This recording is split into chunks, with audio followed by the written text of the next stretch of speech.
جی السلام علیکم.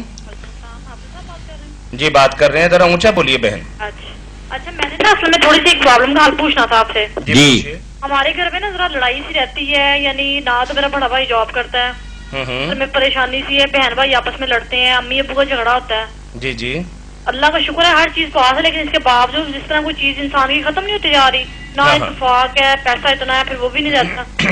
اس کا سولوشن بتائیں ہمیں. یہی تو میری بچی اللہ کی پکڑ ہے کہ سب کچھ ہے, کسی قسم کی کمی نہیں, مگر بے اتفاقی ہے, ایک دوسرے سے لڑتے جھگڑتے ہیں.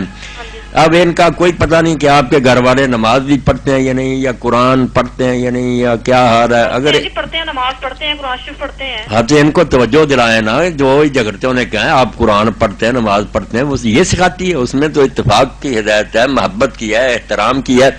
باقی آپ اس کے لیے یہ کریں, آپ کریں یا امی جی سے کہہ دیں, یہ جو ہے نا 45 مرتبہ سورہ فاتحہ پڑھ کر مکمل دن رات کے کسی حصہ میں جو کچن میں نمک اور ہے نا استعمال ہوتی چینی, اس پر پھونک مار دیں. وہ سارے چینی جو ہوتی ہے یا نمک, دونوں چیزیں ان پر پھونک مار دیں, سب کھاتے رہیں مل جل کر, انشاءاللہ صلح سے رہیں گے. رات کو پڑھیں نہیں, رات پڑھیں, دن پڑھیں, ابھی پڑھ کر بے شک پھونک دیں, اس کا کوئی وقت نہیں. 45 مرتبہ روزانہ کوئی پڑھے تو اس کی ہمت ہے, ورنہ جب نمک تازہ آئے یا چینی جس دن نہیں آئے اس پر ایک مرتبہ پڑھ دیا.